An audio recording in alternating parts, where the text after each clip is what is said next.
I was brought up and was born in Japan, and only things I remember about my father is when he was fighting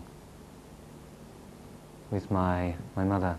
I was about 2 years old, and he later got killed, so I never really got to know him. And my mother left me for quite a long time with my grandmother. And you know, my favorite playground when I was small was at the graveyard at the Buddhist temple, and it was, you know, it was quite interesting because there was plenty of food I can find.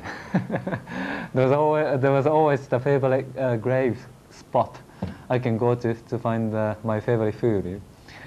I spent a lot of time at the Buddhist temple often, and when I was living with my grandmother, when my mother took me back once again to her to live with her, that she got married again twice more, but she always got divorced, and I was moved from place to place every year.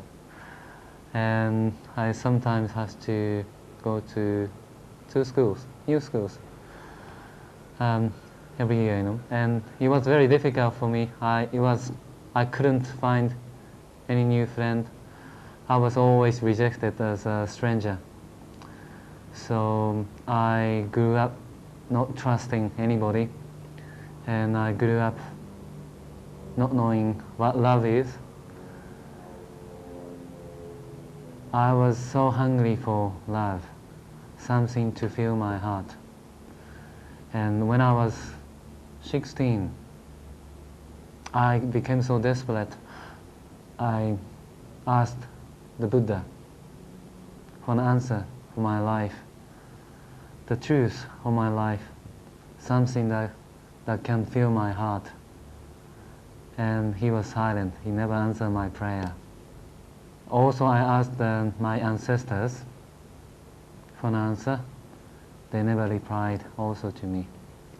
That was quite a disappointing for me, because I thought they would reply, but they didn't. And I thought that I better try something else, so I went to a Shinto temple, or Shinto shrine, and well, I was told there is 7 million gods in Shintoism, so I thought maybe one of 7 million gods will have a mercy on me to answer. But none of their gods didn't answer my prayer, didn't answer the cry of my heart. And after that, I decided to go to yoga school. And when I came back from yoga school, finishing the course, that strange things started happening every day, and I was terrified every day to live, because suddenly, always I found myself locked in a coffin. It was real. I was conscious. Something was trying to kill me in the coffin, and I couldn't get out. I banged the lid of the coffin so hard, I couldn't get out. But finally, when I managed to get out, I found myself floating in a total darkness. There was nothing around me. There was no light, nobody. later only God, show me that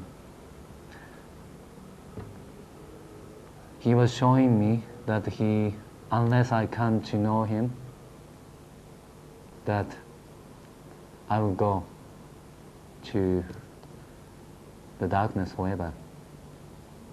And I went to the gate of hell. And I was so terrified every day, because I knew that what would happen to me.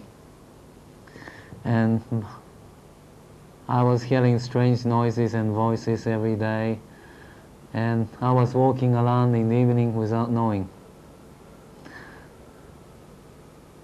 But nothing like that happened in my life before, so I was very curious, and I was terrified, but I wanted to find out more about what's happening.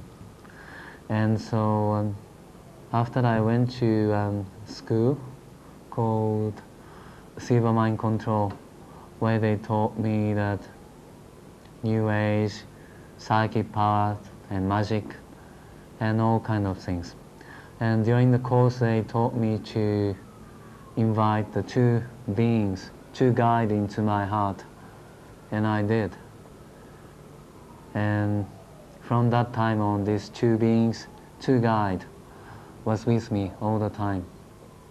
And whenever I needed to find out something, whenever I needed the power, I just had to go and meet them and got whatever I wanted.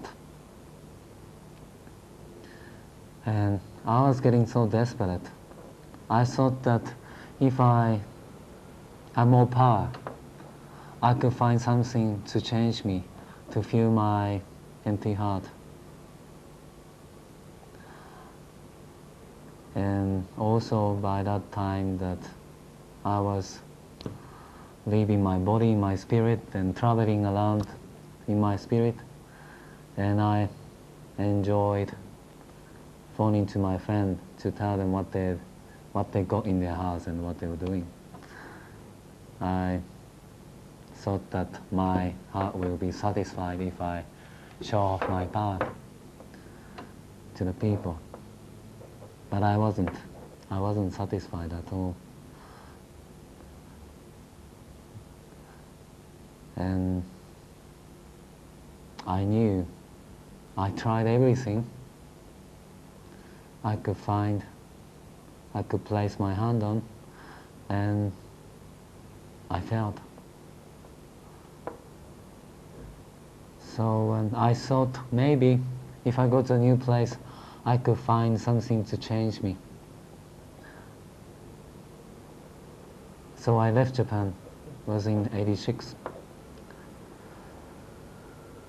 And I started traveling like a hippie from place to place every day, and getting involved in drugs and alcohol and smoking and all kinds of things. But none of the new towns, new villages I went to changed me. I didn't find anything new. I didn't find anything to satisfy my heart.